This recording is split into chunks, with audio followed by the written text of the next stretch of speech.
السلام علیکم اسٹوڈنٹ، آج آپ نے ریڈنگ کرنی ہے وصال کی، پیج نمبر 48 ہے۔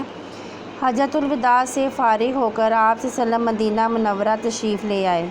آپ صلی اللہ علیہ وسلم نے اپنا زیادہ وقت عبادت الہی میں گزارتے تھے، ٹھیک ہے۔ جب وہ مدینہ منورہ تشریف لائے تو اپنا وقت جو ہے اللہ کی عبادت میں گزارتے تھے۔ انہی دنوں آپ صلی اللہ علیہ وسلم 19 صفر 11 ہجری کو علیل ہو گئے، یعنی کہ بیمار ہو گئے، ٹھیک ہے۔ لیکن علالت کے باوجود، بیماری کے باوجود آپ صلی اللہ علیہ وسلم نماز کی امامت خود ہی فرماتے رہے۔ علالت کے چوتھے روز آپ صلی اللہ علیہ وسلم جنت البقیع قبرستان میں تشریف لے گئے۔ یہ قبرستان کا نام ہے جنت البقیع، جو مدینہ منورہ میں ہے، نبی پاک صلی اللہ علیہ وسلم کے روضہ مبارک کے سامنے۔ وہاں سے واپسی پر مرض نے مزید شدت اختیار کر لی۔ آپ صلی اللہ علیہ وسلم نے باقی ازواج مطہرات سے اجازت لے کر، یعنی جو ان کی باقی بیگمات تھیں، ان سے اجازت لے کر حضرت عائشہ رضی اللہ عنہ کے حجرے میں سکونت اختیار فرمائی، یعنی کہ وہاں رہنا چاہا انہوں نے۔ جب تک آمد و رفت کی قدرت رہی، حضرت صلی اللہ علیہ وسلم مسجد میں نماز پڑھانے کے لیے تشریف لاتے رہے۔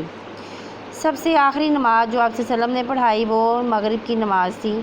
عشاء کا وقت آیا تو دریافت فرمایا کہ نماز ہو چکی۔ لوگوں نے عرض کی کہ سب کو حضرت صلی اللہ علیہ وسلم کا انتظار ہے، برتن میں پانی بھروا کر غسل فرمایا۔ اٹھنا چاہا لیکن غشی طاری ہو گئی۔ غشی ہوتی ہے بے ہوشی۔ 3 مرتبہ ایسا ہی ہوا۔ جب افاقہ ہوا تو ارشاد فرمایا کہ ابو بکر رضی اللہ تعالیٰ عنہ نماز پڑھائیں۔ حضرت عائشہ رضی اللہ عنہ نے معذرت کی کہ یا رسول اللہ، میرے والد نہایت نرم دل والے ہیں، آپ صلی اللہ علیہ وسلم کی جگہ ان سے کھڑا نہ ہوا جائے گا۔ حضور صلی اللہ علیہ وسلم نے پھر یہی حکم دیا کہ ابو بکر نماز پڑھائیں۔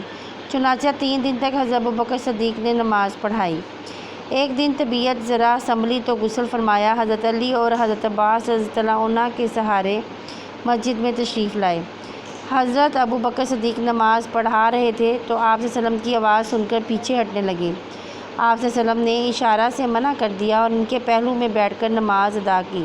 نماز کے بعد آپ صلی اللہ علیہ وسلم نے آخری خطبہ دیا اور فرمایا، اے لوگو، اگر کسی کا مجھ پر کوئی حق ہے تو مجھ سے لے لے، اگر میں نے کسی پر ظلم کیا ہے تو مجھ سے بدلہ لے لے یا معاف کر دے، کہ میں اپنے رب کے پاس بالکل پاک ہو کر جاؤں۔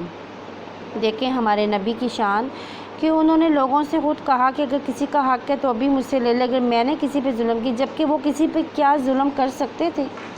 ایسا ممکن ہی نہیں تھا کہ وہ کسی پہ ظلم کرتے۔ وہ تو بہت ہی رحم دل اور ہم لوگوں پہ رحم فرمانے والے تھے۔ وہ ہمارے پیارے نبی، آخری نبی تو بہت ہی رحم دل تھے۔ وہ تو لوگوں کے ساتھ شفقت فرمانے والے تھے، لوگوں کو معاف کرنے والے تھے، تاکہ میں اپنے رب کے پاس، جو کہہ رہے تھے کہ میں بالکل پاک ہو کر جب، پھر بھی وہ یہ بات کہہ رہے ہیں جبکہ وہ پہلے سے ہی پاک ہیں۔ خطبہ مبارک سے فارغ ہونے کے بعد آپ صلی اللہ علیہ وسلم حضرت عائشہ کے حجرے میں تشریف لائے اور آپ صلی اللہ علیہ وسلم کے پاس جو اشرفیاں پڑی تھیں انہیں منگوا کر غریبوں میں تقسیم کر دیا اور اعلان کیا کہ پیغمبر کوئی ترکہ نہیں چھوڑتے، ٹھیک ہے، کہ پیغمبر جو ہیں وہ اپنے پیچھے کوئی جو ہے یہ جائیداد وغیرہ نہیں چھوڑتے، یا کوئی بھی چیز، مال و دولت، ان کا جو بھی ترکہ ہوگا وہ بیت المال میں جمع ہوگا، یعنی کہ ان کے پیچھے جو کچھ بھی انہوں نے چھوڑا ہوگا وہ بیت المال میں جائے گا، ٹھیک ہے، جو غریبوں میں تقسیم ہوتا ہے اور مسلمانوں کی بہبود پر خرچ ہوگا۔ وصال والے دن طبیعت کو ذرا سکون ہوا، مگر تھوڑی ہی دیر بعد طبیعت خراب ہوگی تو بے چینی بڑھتی گئی، چہرہ مبارک پر پسینہ آتا رہا۔ حضرت فاطمہ رضی اللہ عنہا آپ صلی اللہ علیہ وسلم کو دیکھ کر پریشان تھیں۔ آپ صلی اللہ علیہ وسلم نے فرمایا کہ آج کے بعد تمہارا باپ بے چین نہیں ہوگا۔ آخر سپہر کے وقت آپ صلی اللہ علیہ وسلم نے مسواک کی اور پھر انگلی اٹھا کر 3 مرتبہ فرمایا کہ اب صرف بڑا رفیق کردار ہے۔ اس کے بعد آپ صلی اللہ علیہ وسلم کا وصال ہو گیا۔ یہ واقعہ 12 ربیع الاول 11 ہجری بروز سوموار کو پیش آیا۔ اس وقت آپ صلی اللہ علیہ وسلم کی عمر 63 سال تھی۔ وصال کی خبر سنتے ہی صحابہ کرام انتہائی غمگین ہو گئے۔ بعض کو تو آپ صلی اللہ علیہ وسلم کے وصال کا یقین ہی نہیں آتا تھا۔ حضرت عمر کی یہ حالت ہو گئی کہ تلوار لے کر باہر کھڑے ہو گئے اور کہنے لگے کہ جو شخص یہ کہے گا کہ رسول اللہ صلی اللہ علیہ وسلم وصال فرما گئے ہیں، میں اس کا سر اڑا دوں گا۔ یہ ان کی محبت تھی حضرت عمر رضی اللہ عنہ کی۔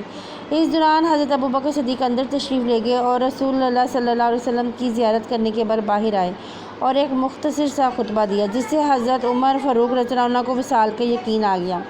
حضرت علی اور حضرت فضیل بن عباس رضی اللہ عنہ نے آپ صلی اللہ علیہ وسلم کو غسل دیا۔ اگلے روز آپ صلی اللہ علیہ وسلم کا جسم اطہر حضرت عائشہ کے حجرے میں دفن کر دیا گیا، وہیں آپ صلی اللہ علیہ وسلم کا روزہ مبارک ہے۔ حضرت عائشہ رضی اللہ عنہ کے حجرے میں ہی ان کو دفن کیا اور وہیں ان کا جو ہے روزہ مبارک بھی ہے۔ ٹھیک ہے بچوں، آپ کو اس کی سمجھ آ گئی ہوگی کہ نبی پاک صلی اللہ علیہ وسلم کی وصال کی پوری جو ہے یہ انہوں نے داستان لکھی ہے۔ ٹھیک ہے بچوں، آپ نے اس کو خود سے ایک بار لرن بھی کرنا ہے۔